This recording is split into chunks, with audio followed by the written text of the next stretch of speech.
The transport ship shook as it entered the atmosphere of Kepler 44 to B. Lee. Hannah pressed her face against the small window and watched the alien world grow bigger below them. Purple mountains stretched across orange plains and 3 moons hung. In the green sky, this was her new home for the next 4 years. First time off Earth? Asked the boy sitting next to her. Name was Kim Dae-yoon, and he had been talking non-stop since they left the space station. Yes, Hannah said quietly. She was nervous.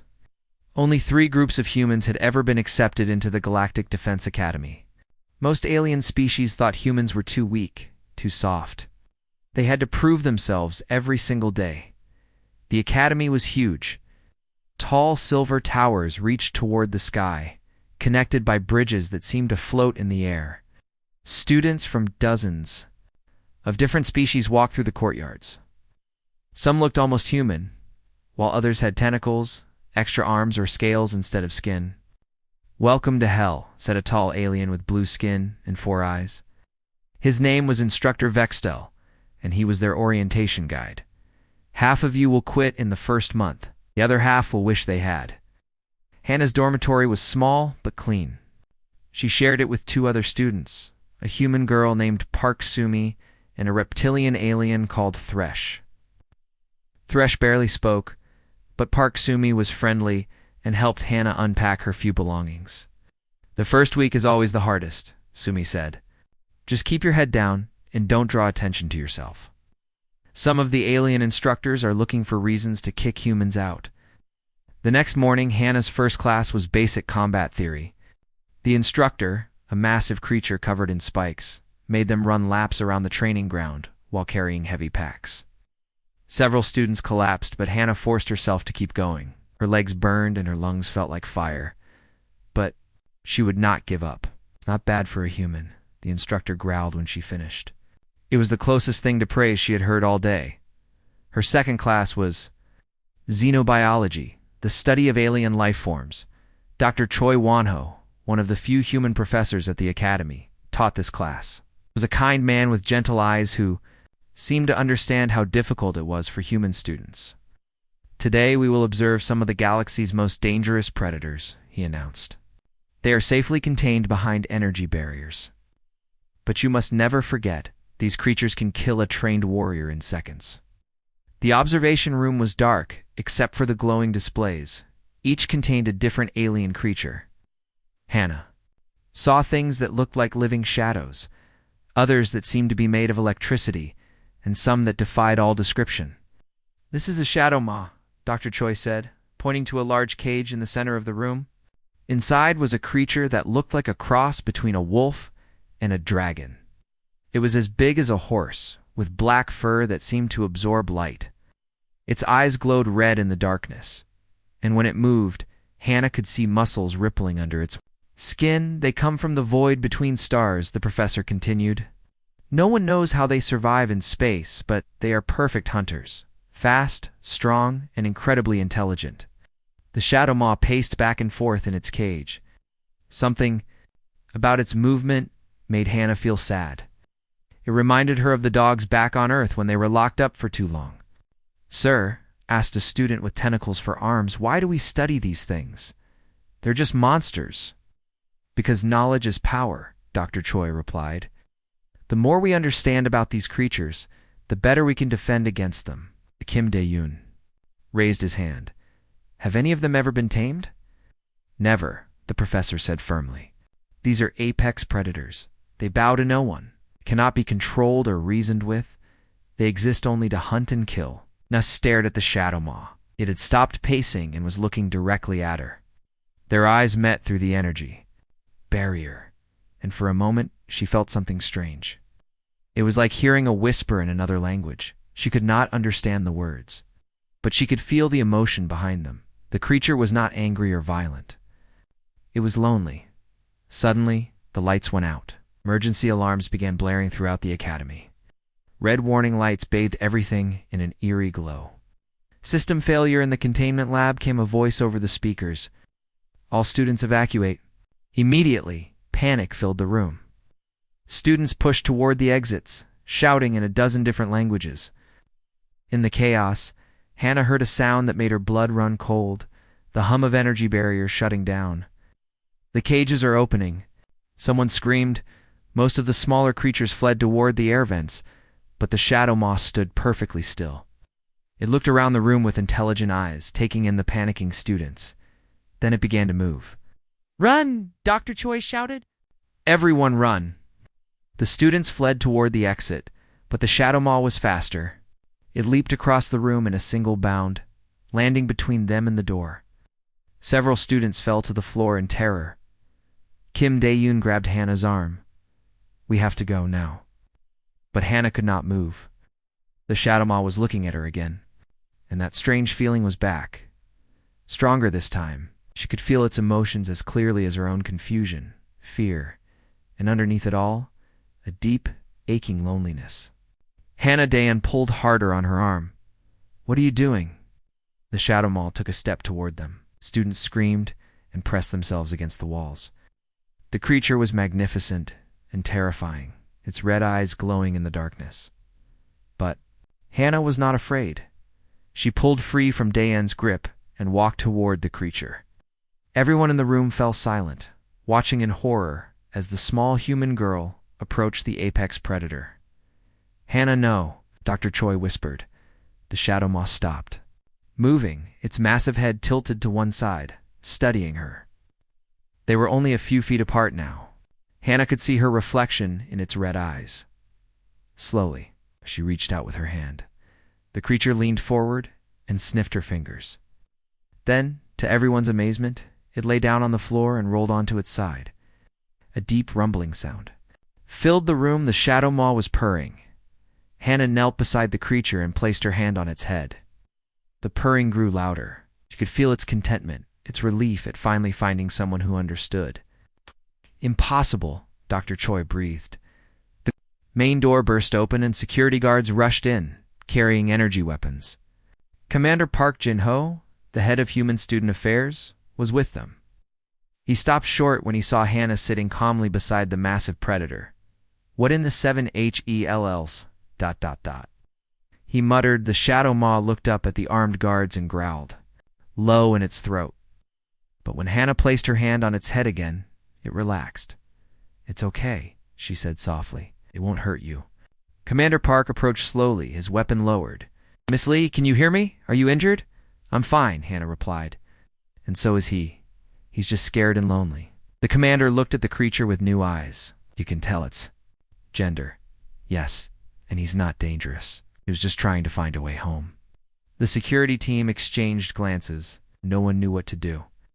In all the history of the academy, nothing like this had ever happened.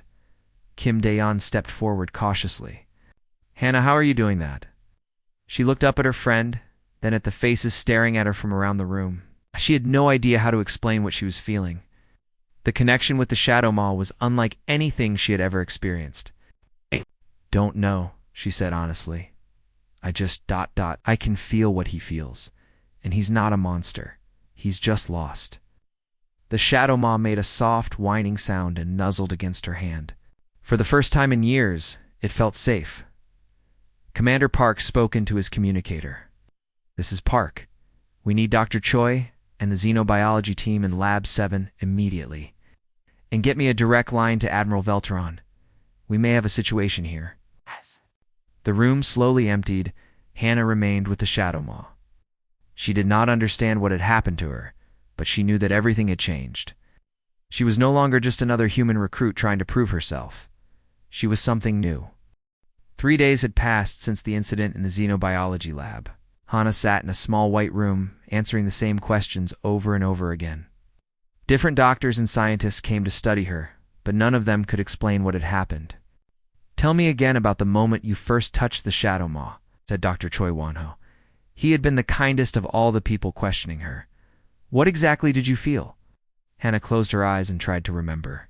It was like hearing someone cry in the next room. "I could not understand the words, but I knew they were sad. And when I touched him, the sadness went away." Dr. Choi made notes on his tablet. "Have you ever felt this way around Earth animals?" Sometimes Hannah admitted. "My neighbor had a dog that was always barking. When I pet him, he would calm down." I thought all people could do that. They cannot, Dr. Choi said gently. 8. You can do is very special and very rare. The door opened, and Commander Park Jin-ho entered. His face was serious, but not angry. Miss Lee, we need to talk. Dr. Choi gathered his things. I will continue my tests tomorrow, he told Hannah. Try to get some rest. When they were alone, Commander Park sat down across from her. Hannah, what happened in that lab has caused quite a stir. Admiral Velteron wants to send you back to Earth immediately. Hannah's heart sank. Because I am dangerous? Because you are valuable, the commander said. And Admiral Velteron does not trust valuable things he cannot understand. Do you think I should do? Commander Park was quiet for a long moment. I think you should learn to control your gift, and I think we should find out just how powerful it really is. The next morning, Hannah was taken to a different part of the academy. The corridors here were wider and the walls were thicker. Heavy security doors required special codes to open. This was the restricted research wing. Where are we going? She asked. To meet someone, Commander Park replied. Someone who has been waiting a long time for a friend. They stopped in front of a massive door marked with warning signs in 12 different languages. Through a small window, Hannah could see into a large chamber. The center was a cage made of pure energy, and inside the cage was the most beautiful and terrifying creature she had ever seen. It looked like a cross between a large cat and a bird of prey. Its body was covered in black feathers that seemed to absorb light, and its eyes were bright silver. It was bigger than a horse, with claws that could tear through steel and wings that were folded against its back. This is Rackstool, Commander, Park said. He is a Void Stalker. His species destroyed an entire fleet before we managed to capture him. The creature looked up at the window. When it saw Hannah, it stood and approached the barrier. Its silver eyes studied her face with obvious intelligence. Why are you showing him to me? Hannah asked. Because we need to know if your ability works. On all apex predators, or just the Shadow Maw, Commander Park explained. And because Rackstool has been alone for 2 years, refuses to eat, barely sleeps, and attacks anyone who comes near his cage. Dr. Choi joined them in the observation room. We have tried everything to communicate with him. Translators, telepaths, even other Void Stalkers. Nothing works. He is dying of loneliness. Hannah pressed her hand against the window. Rackstool moved closer to the barrier, and she could feel something, a deep, aching emptiness that made her want to cry. He misses his family, she whispered. His what? Commander Park asked. His family? His pack? Void Stalkers are not meant to be alone. Hannah turned to face them. Can I go inside? Absolutely not, Dr. Choi said quickly. He is far too dangerous. But he is not dangerous to me, Hannah insisted. I can feel it. He needs help. After much discussion, they agreed to let her try. The chamber was filled with safety equipment, energy shields, tranquilizer guns, and emergency medical supplies. Hannah entered through a small airlock, wearing a protective suit that could stop most types of attack. Rackstool watched her approach. He was even more magnificent up close. His feathers shimmered with an inner light, and his silver eyes held wisdom that seemed older than the stars. Hello, Hannah said softly. No, my name is Hannah. The creature tilted his head. A low, musical sound came from his throat, not quite a growl, not quite a song. Hannah reached out with her mind the same way she had with the Shadow Maw. Immediately, she was flooded with emotions. Pain, loss, anger, and underneath it all, a desperate need for connection. I know you are hurting, she said, but you are not alone anymore. Rackstool stepped closer, the energy barrier between them hummed with power, but Hannah could feel his presence as clearly as if he were standing right next to her. Your family, she continued. They are not dead. They are scattered across the galaxy, hiding from the Devourers. You want to find them. The creature's eyes widened. He made the musical sound again, more urgently this time. I cannot bring them back, Hannah said sadly. But I can be your friend, if you want me to. Rackstool approached the barrier until he was only inches away from her. He lowered his great head and made a soft, trilling sound. He is trying to groom you, Dr. Choi said over the intercom. It is a sign of affection among pack animals. For the next hour, Hannah sat with Rackstool. They could not touch because of the energy barrier, but they did not need to. The connection between them grew stronger with each passing minute. Through their link, Hannah learned about Rackstool's life. He had been a scout for his pack, responsible for finding safe places to nest and raise young. When the Devourers attacked his homeworld, he had been separated from his family in the chaos. He had been searching for them ever since. The Devourers, Hannah said. They are the reason all the apex predators are so aggressive. They are not attacking us. They are running from something worse. Dr. Choi was taking notes as fast as he could. This is incredible. We are learning more about predator behavior in one session than we have in 10 years of research. When the session ended, Rackstool was reluctant to let Hannah leave. He followed her to the edge of his enclosure, making soft calls that sounded almost like words. We'll come back tomorrow, she promised. We will talk more then. That evening, Hannah sat in her dormitory with Kim Dae-yoon and Park Sumi. They were full of questions about what she had been doing. So you can actually talk to these things? Sumi asked. Not talk exactly, Hannah explained.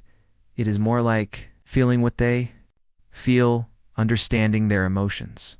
What? That is amazing, Daeyeon said. Do you think you could teach other people to do it? I do not know. Dr. Choi says my brain works differently from most humans. He wants to study me more. Over the following weeks, Hannah spent several hours each day with Rackstool. Their bond grew stronger, and she learned to interpret his complex emotions. He was not just intelligent, he was brilliant. His species had a sophisticated culture with art, music, and philosophy. Dr. Choi worked with a team of xenobiologists to document everything Hannah learned. They discovered that apex predators were not mindless killing machines, but complex beings with rich emotional lives. This changes everything, Dr. Choi said during one of their sessions. If we can understand these creatures, maybe we can find a way to work with them instead of just fighting them. Meanwhile, Shin Minju, a human communications specialist, began developing new translation protocols based on Hannah's descriptions of predator emotions. It was slow work, but gradually they began to create a basic vocabulary of feelings and intentions. 1 day while Hannah was sitting with Rackstool, something unexpected happened. The creature began to make a series of complex sounds, chirps, trills, and deep harmonic notes that resonated through the chamber. What is he doing? Dr. Choi asked. Hannah listened carefully. Through their connection, she could feel the meaning. Behind the sounds, he is singing, she said with wonder. Oh. It is a song about his home world, about flying through the void between stars and the joy of finding a safe place to rest. The song was beautiful and sad at the same time. It spoke of loss and hope, of the endless search for family and belonging.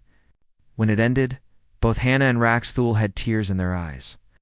Incredible, Dr. Choi whispered. We are witnessing the first recorded example of Voidstalker cultural expression. From that day forward, Hannah's sessions with Rackstool became less about research and more about friendship. She learned his language of songs and emotions, while he learned to understand her human concepts of loyalty and compassion. But their peaceful routine was about to change.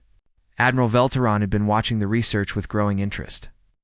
If humans could communicate with apex predators, it might give them a new weapon in the war against the Devers, and weapons, the Admiral knew, needed to be tested. Admiral Velteron stood in the observation deck, watching Hannah work with Rackstool through the reinforced window. The alien commander had 4 arms, gray skin, and cold yellow eyes that missed nothing. He was not impressed. This is what you call a breakthrough? He asked Dr. Choi. A human girl sitting with a caged animal. Sir, with respect, Rackstool is not just an animal, Dr. Choi replied. He is highly intelligent. And Miss Lee has established the first successful communication with a Voidstalker in galactic history. The Admiral's secondary arms crossed behind his back.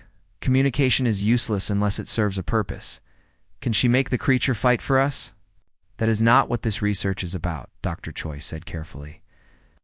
We are trying to understand these beings, not control them. Understanding is a luxury we cannot afford, Admiral Velteron said coldly. The Devourers destroyed 3 more colonies last week. If your human has found a way to turn apex predators into weapons, then we will use that weapon. Commander Park Jin-ho entered the observation room. Admiral, I must protest. Hannah is still a student. She is not ready for combat. Deployment. Then we will make her ready, the Admiral replied. I'm ordering a series of tests. If the human can truly control these creatures, she will prove it under battlefield conditions. Down in the chamber, Hannah felt a chill run through her connection with Raxel. The Voidstalker sensed her unease and made a questioning trill. Something is wrong, she whispered to him. I can feel it. The next morning, Hannah was summoned to the combat training facility. The building was massive, with walls that could withstand explosions and floors that could be reconfigured into any type of terrain. Kim Dae-yoon and Shin Min-ju were all ready. They're looking nervous. What is this about? Hannah asked. Tests, Commander Park said grimly. Admiral Velteran wants to see if your abilities have military applications. I told you I do not control the predators, Hannah protested. They choose to work with me because they trust me. Then you better hope they trust you enough to keep you alive, the commander replied. The first test was simple. Hannah and Raxtool had to navigate a maze while being shot at by training robots. The energy blasts were not lethal, but they would hurt badly if they hit. Hannah stood at the entrance to the maze, wearing light combat armor. Raxel paced beside her, no longer confined by energy barriers. It was the first time they had been able to touch since they met. Are you ready? She asked him. The Voidstalker spread his wings and made a sound that was almost like laughter. Through their connection, Hannah felt his excitement. He had been caged for too long. It felt good to have room to fly. Begin test, came Admiral Velteran S. Voice over the speakers. Immediately, the maze filled with the whine of energy weapons. Blasts of red light shot from hidden positions in the walls. Hannah ducked and rolled, but she was too slow. A bolt caught her in the shoulder, spinning her around. Raxtal reacted instantly. He leaped into the air, his massive wings carrying him over the maze walls.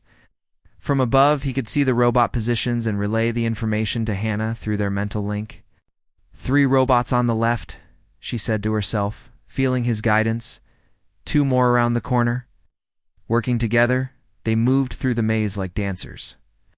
Raxtal would scout ahead, then dive down to destroy robots with his claws. Followed the safe paths he showed her, occasionally using her training weapon to disable targets he missed. They completed the maze in half the expected time. Impressive, Admiral Velteran admitted, but that was just the beginning. The second test was much harder. Hannah found herself in a large arena with 3 different apex predators, Raxthul, the Shadow Maw from the lab, and a new creature called a thornback that looked like a living mountain of spikes and claws. Your task is to prevent them from fighting each other, Dr. Choi explained. Apex predators are naturally territorial. They will try to establish dominance. What if I cannot? Stop them? Hannah asked. Then you will probably die, Admiral Velteran said bluntly. The arena doors opened. The 3 predators entered from different sides, immediately sensing each other's presence. The thornback, the largest of the 3, roared a challenge. The Shadow Maw growled back, its red eyes flashing. Raxtal spread his wings and made a warning cry. Hannah ran into the center of the arena, placing herself between the 3 creatures. Stop, she shouted. The predators paused, confused by the small humans standing in their midst. But their instincts were strong. The thornback took a step toward the Shadow Maw, and the black wolf-like creature crouched to attack. Hannah reached out with her mind, trying to connect with all 3 at once. It was like trying to hold 3 conversations while running a marathon. The emotions hit her like a wave. Aggression, fear, territorial rage, and underneath it all, the familiar loneliness. You do not have to fight, she said, her voice strained. You are all refugees. You all lost your homes to the same enemy. The Shadow Maw paused, tilting its head. Through their connection, Hannah showed it images of Raxel's destroyed homeworld. The wolf creature whined softly in understanding, but the thornback was harder to reach. Its mind was more alien, filled with concepts Hannah could barely understand.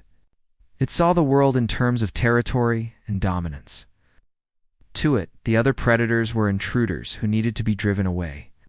"Please," Hannah whispered, pressing her hand against the creature's rocky hide. "We are not your enemies." The Thornback's massive head turned toward her. Its eyes were like burning coals, but slowly the rage in them began to fade. It could feel her exhaustion, her desperate need for peace. One by one, the three predators lay down. They did not trust each other, but they trusted Hannah. The test was over. Hannah collapsed to her knees. Her mind reeling from the effort, Kim Daeyeon rushed to help her, but she waved him away. "I am fine," she said, though her voice was barely a whisper. "Remarkable," Admiral Velteron said. "But can you do it in actual combat?" The third test was the most difficult yet. Hannah and her three predator companions were placed in a simulation of a real battle. Enemy fighters attacked from all sides, while explosions rocked the ground beneath their feet. "Your mission is to reach the enemy command center and destroy it," Admiral Velteran explained. "You will face automated defenses, combat drones, and simulated devourer bioships." Hannah looked at her three companions. They were as ready as she was, but she was not sure she could maintain connections with all of them while fighting for her life. "Remember," Commander Park said over the radio, "this is just a simulation. The weapons are real, but they are set to training levels. You will be hurt if you fail, but you will not die." "That is reassuring," Hannah muttered. The battle was chaos. Energy blasts filled the air, and the ground shook with explosions. Hannah found herself caught in the middle of a three-dimensional war, with enemies attacking from above, below, and all sides. But her predators were in their element. Raxthul soared through the air, his claws tearing through enemy drones.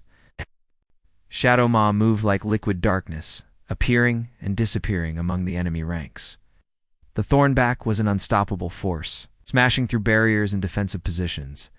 Hannah's job was to coordinate their efforts, to make sure they worked together instead of getting in each other's way. But maintaining three mental connections while dodging weapons fire was nearly impossible. "I cannot do this," she gasped into her radio. "Yes, you can," Kim Daeyeon's voice replied. "We believe in you," Shin Minju added. "Remember, you are not controlling them. You are working with them." That was the key. Hannah stopped trying to direct the predators and started trusting them to do what they did best. She became the center of their pack, the one they protected and followed, working together. They reached the enemy command center. The Thornback smashed through the outer defenses, while the Shadow Maw disabled the security systems. Raxthul carried Hannah to the control room, where she planted the simulated explosive device. "Mission complete," she reported. When the simulation ended, Hannah could barely stand. The effort of maintaining three connections had drained her completely. Her nose was bleeding, and her hands shook uncontrollably. "Medical team to the training facility," Commander Park ordered. Admiral Velteran watched as Hannah was helped to a medical chair. Her three predator companions gathered around her protectively, making soft sounds of concern. "Impressive," he said finally. "But she is too weak. One human cannot coordinate more than three predators at once." "Maybe not," Dr. Choi said thoughtfully. "But what if we trained other humans to work with her? What if we created teams?" "Interesting," the Admiral mused. "How many humans show potential for this ability? We do not know yet. But we are beginning to test other students." Hannah looked up from her medical chair. "I will not be a weapon," she said firmly. "These are not monsters to be controlled. They are people, with feelings and families and dreams." "People do not win wars," Admiral Velteran replied. "Weapons do, and right now you are the most powerful weapon we have." As the Admiral left, Hannah felt a chill that had nothing to do with her exhaustion. She had proven that humans could work. With apex predators, she feared that her success would only lead to more violence. Raxthul nuzzled her hand gently, sensing her distress. Through their connection, she felt his loyalty and affection. Whatever happened next, she would not face it alone. But outside the training facility, Admiral Velteran was already making plans. If one human could control three predators, then a team of humans could control an army. And armies, he knew, were meant to be used. The alarm bells woke Hannah from a deep sleep. Red lights flashed in her dormitory as the emergency broadcast began. All students report to battle stations immediately. This is not a drill. The Devourers have launched a massive attack on the Kepler system. Hannah jumped out of bed and grabbed her gear. Around her, other students were doing the same. Everyone looked scared but determined. They'd trained for this moment, but no one expected it to come so soon. Hannah, Kim Daeon, burst through her door. Admiral Velteron wants to see you right away. Something about deploying your predators. They ran through the corridors together. The academy was in chaos, with students and teachers rushing to their assignments. Outside the windows, Hannah could see warships rising from the planet's surface. Heading toward the battle in space, Admiral Velteron was waiting in the command center, surrounded by holographic displays showing the enemy fleet. The Devourers looked like massive living ships, all tentacles and teeth, drifting through space like cosmic nightmares. Miss Lee, the Admiral said without looking at her, "You are being promoted to lieutenant. Congratulations. Now get to your ship." "My ship?" Anna asked, confused. "The Indomitable. You will command a squadron of apex predators in combat. Your mission is to protect our main fleet from Devourer bioships." Commander Park Jin-ho approached her. "Hannah, I know this is sudden, but we need you. Our conventional weapons are not working against them. The Devourers adapt too quickly." "About my predators, are they safe? Raxel, the Shadow Maw, and the Thornback are already aboard the ship," Dr. Choi said, "along with 12 other apex predators that we have been working to prepare." Hannah's eyes widened. 12 others? But I have never worked with that many before. "You will have help," Shin Minju said, stepping forward. "I have been working on a new communication system. Should make it easier for you to coordinate multiple connections." The transport to the Indomitable was the longest 10 minutes of Hannah's life. Through the small windows, she could see the battle raging in the distance. Explosions lit up the darkness of space like deadly fireworks. The Indomitable was enormous, one of the largest ships in the galactic fleet. Its hangar bay was filled with fighters and assault shuttles preparing for launch, but in a special section, sealed off from the rest, were the Predator holding areas. Hannah found Raxel first. The Void Stalker was agitated, sensing the fear and excitement of battle around him. When he saw her, he made a happy trill and pressed his head against the barrier. "I know," she said softly. "I am scared too." The other predators were new to her. There were creatures that looked like living storms, others that seemed to be made of liquid metal, and some that defied all description. Each one was a refugee. From worlds destroyed by the Devourers, Lieutenant Lee came a voice over the intercom. "Report to the bridge immediately.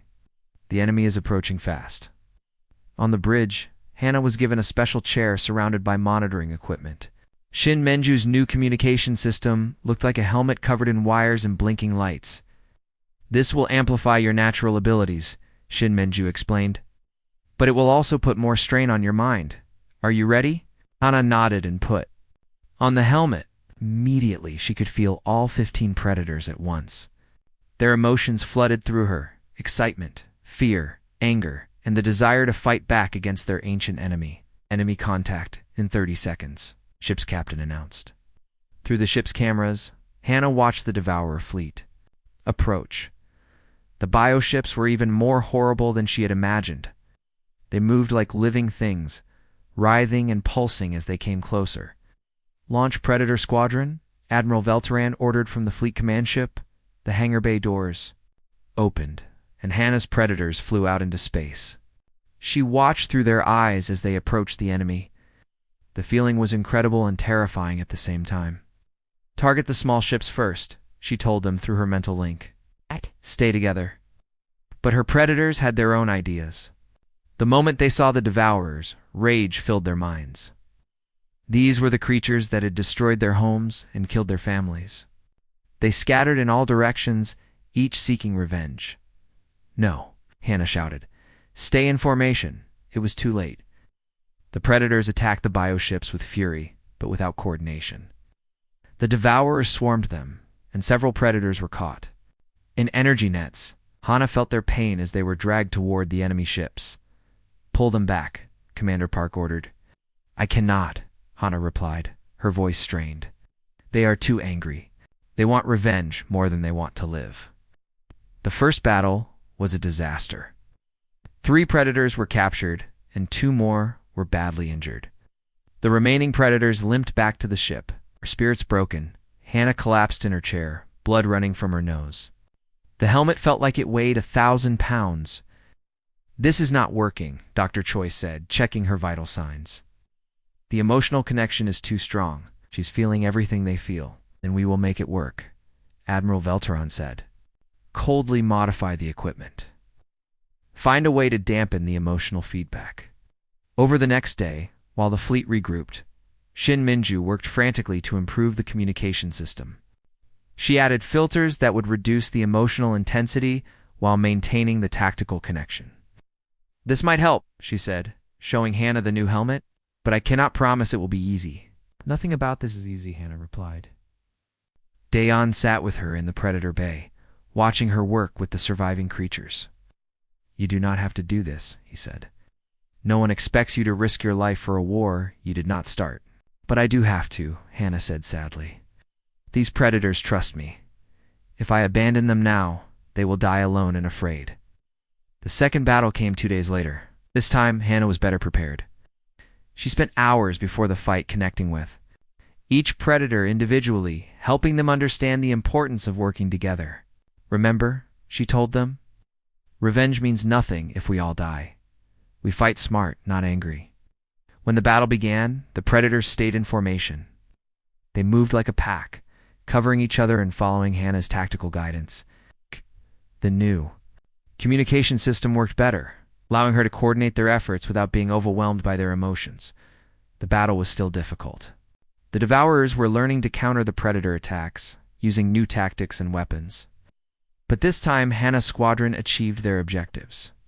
They destroyed several bioships and protected the main fleet from a coordinated assault. Excellent work, Admiral Velteron said after the battle. Your predators are becoming an effective weapon. But Hana was getting worse. Each battle took more out of her than the last. She was losing weight, and the headaches never stopped. Dr. Choi was worried about permanent damage to her brain. You need to rest, he told her after examining her. Your neural pathways are showing signs of stress fractures. I cannot rest, Hana replied. The war is not over. More battles followed. Each one was harder than the last, as the Devourers adapted to the predator tactics. Hana found herself connecting with more and more creatures, until she was coordinating. Over 30 apex predators at once, Kim Dae-yoon became her anchor, staying close during battles to help her maintain her human identity. Without him, she feared she might lose herself completely in the collective mind of the predators. I can feel myself changing, she told him one night. Sometimes I forget which thoughts are mine and which belong to them. You are still you, he said firmly. You are still Hana, the girl who cared about a lonely creature in a cage. Shin Minju continued to improve the communication systems, but each upgrade came with a cost. The more powerful the connection, the greater the strain on Hana's mind and body. I am losing her, Dr. Choi told Commander Park privately. The neural load is too much for any human brain to handle. Can you create a backup system? Train someone else to take over? We have tried. No other human shows the same level of natural ability. And even if they did, it would take years to develop the necessary skills. The war was turning in there. Favor, but the cost was enormous. Hana was burning herself out to save everyone else. The predators sensed her weakness and tried to share their strength with her. But it only made the connection deeper and more dangerous. As the fleet prepared for what intelligence suggested would be the final battle, Hana sat in the Predator Bay with Raxthul. The Void Stalker was worried about her, making soft sounds of concern. I know I am dying, she told him quietly. But if we can stop the Devourers, it will be worth it. Raxthul nuzzled her hand gently. Through their connection, she felt his love and loyalty. He would follow her anywhere, even into death. Kim Dae-yoon found her there an hour later. The fleet is moving out, he said. Admiral Velteran says this is it. The final battle. Hana stood up slowly, her body aching from the strain of dozens of predator connections. Then let us finish this. As she walked toward the bridge, followed by Raxtul and her other companions, she wondered if she would survive to see the end of the war, but it did not matter. She had found her purpose in life, to bridge the gap between species and prove. That understanding was stronger than fear. The final battle awaited. And with it, the ultimate test of everything she had learned. The final battle would take place above New Sol, a colony world that held 3 million people. Intelligence reports showed that the Devourer Queen had made her nest there, deep beneath the planet's surface. She was the heart of the entire invasion, destroy her, and the war would end. Hannah stood on the bridge of the Indomitable, watching the massive enemy fleet through the view screen. Hundreds of bioships surrounded the planet like a living storm. In the center, larger than any ship she had ever seen, was the Queen's vessel. It pulsed with dark energy and seemed to breathe as it floated in space. 67 predators are ready for deployment, Dr. Choi reported. They had gathered apex predators from across the galaxy for this final assault. Each one was a refugee seeking revenge against the creatures that destroyed their homes. I cannot control that many, Hannah said quietly. Her hands were shaking, and dark circles surrounded her eyes. The strain of the previous battles had left her weak and exhausted. You do not need to control them, Commander Park said gently. You need to unite them, make them into a pack. Admiral Velteran's voice came over the communication system. All ships prepare for final assault. Target is the Queen's vessel. Nothing else matters. Hannah put on the communication helmet one last time. Immediately, her mind was flooded with the emotions of 67 different predators. Fear, rage, excitement, and grief all mixed together in a storm of feeling that threatened to tear her apart. I cannot do this, she gasped, pulling at the helmet. Kim Daeon caught her hands. Yes, you can. But you do not have to do it alone. D. Placed his hands on either side of the helmet, closing his eyes. I may not have your gift, but I can share your burden. Let me be your anchor. Shin Minju. Activated additional systems. The new amplifiers are online. They will help distribute the mental load. Hannah took a deep breath and reached out with her mind. Instead of trying to control each predator individually, she did something different. She opened her heart to all of them at once, sharing her own emotions, her love for Raxtul, her friendship with the Shadow Maw, her respect for the Thornback. One by one, the predators felt her presence, not as a commander giving orders, but as a friend offering understanding. They began to calm down, their chaotic emotions settling into something resembling harmony. All units, launch. Admiral Velteran ordered. The hangar doors opened, and 67 apex predators flew out into space. Hannah watched through their eyes as they approached the enemy fleet. For the first time, they moved as one, a coordinated pack with a single purpose.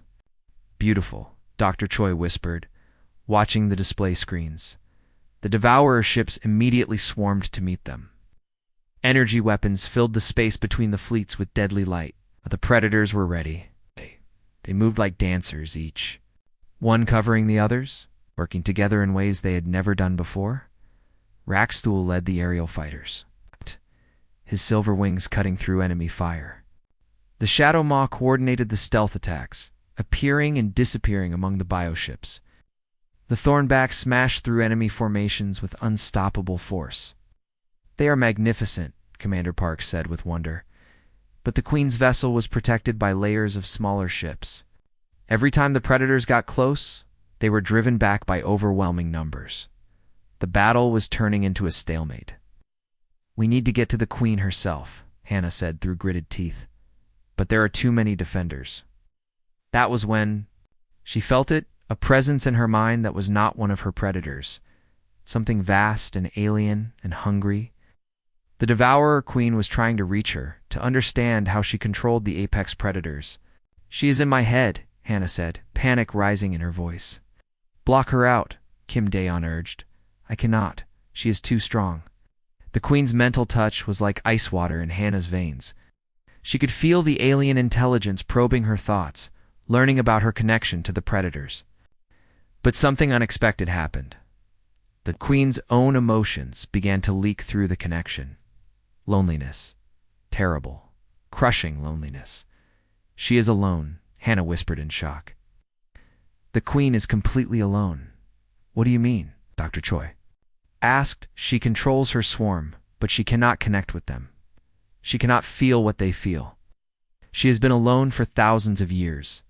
The queen's mental pressure increased, trying to break Hannah's connection to her predators. But instead of fighting back, Hannah did something no one expected. She opened her mind completely, sharing not just her thoughts but her emotions. The love she felt for her predator friends, the joy of true connection, the warmth of belonging to a pack. The queen recoiled as if burned. She had spent millennia consuming and destroying, but she had never experienced genuine love or friendship. The emotions hit her like a physical blow.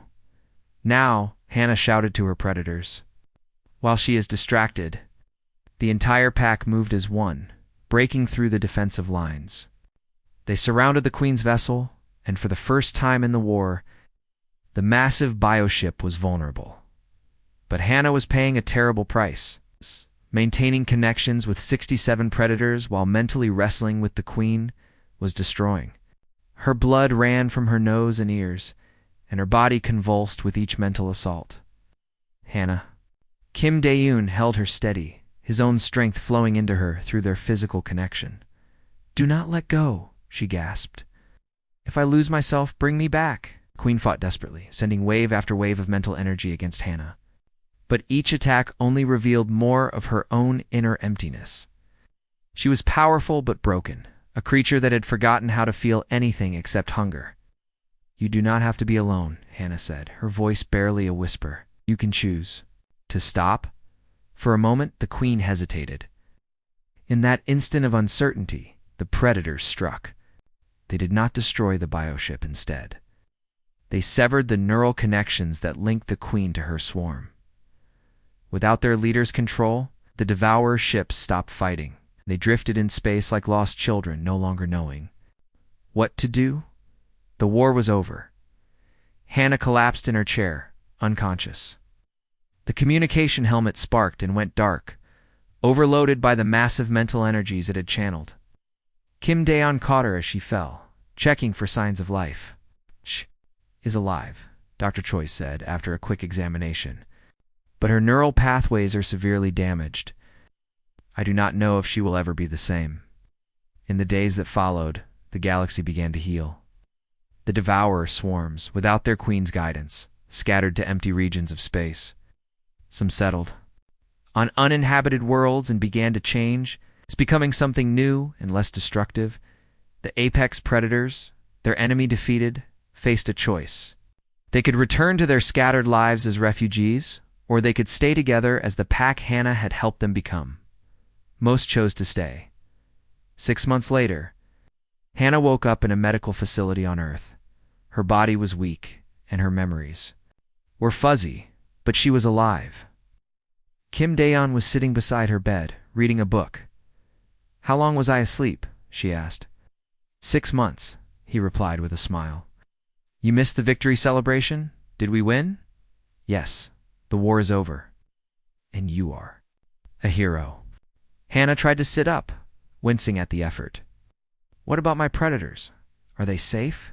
See for yourself." Kim Dae-yoon helped her to the window.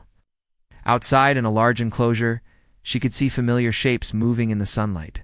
Stool was there, his silver feathers gleaming. The Shadow Maw was playing with some younger predators. Even the Thornback looked peaceful. "They are waiting for you," Kim Dae-yeon said. "They have been waiting this whole time." As Hannah watched, Rackstool looked up at the window. Their eyes met, and she felt a faint echo of their old connection. Was weaker than before, damaged by her ordeal, but still there. "I cannot control them anymore," she said sadly. "You never controlled them," Kim Dae-yeon replied. "You befriended them, Kaeon, and friendship does not need perfect mental connections." Over. The following weeks, Hannah slowly recovered. She learned to walk again, to think clearly, to remember who she was. The doctors said she would never have the same level of mental ability as before, but that was fine with her. She had given enough. When she was strong enough, she visited the predator enclosure. The creatures gathered around her, making soft sounds of welcome. She could not speak to them in her mind anymore, but she could still understand their emotions through their body language and sounds. "I missed you too," she told them. A new academy was being built, not for war, but for understanding. Humans and aliens would learn to work together, to communicate across species barriers. Some of the instructors would be apex predators, teaching the galaxy that strength and intelligence could exist in many forms. Hannah was asked to be the director. "I do not know if I am qualified," she said to Commander Park, who had come to offer her the position. "You are the most qualified person in the galaxy," he replied. "You showed us that enemies can become friends, that understanding is more powerful than weapons." On the day the new academy opened, Hannah stood at the entrance greeting the first class of students. Humans, aliens, and even a few young apex predators would learn together. Kim Dae-in stood beside her as her assistant, while Shin Minju worked. A new translation technologies that did not require dangerous mental connections. Raxel perched nearby, no longer caged but free to come and go as he pleased. He had chosen to stay, helping to teach the new students about predator culture. "And history, are you ready for this?" Kim Dae-in asked. Hannah looked at the diverse group of students gathering in the courtyard. Some were nervous, others excited. All of them were ready to learn something new. "Yes," she said with a smile. "I think I am." The galaxy was healing, one friendship at a time. And Hannah Lee, the human recruit who had started it all, was exactly where she belonged, helping others discover that the strongest bonds are built not on control, but on understanding and respect. The age of cooperation had begun.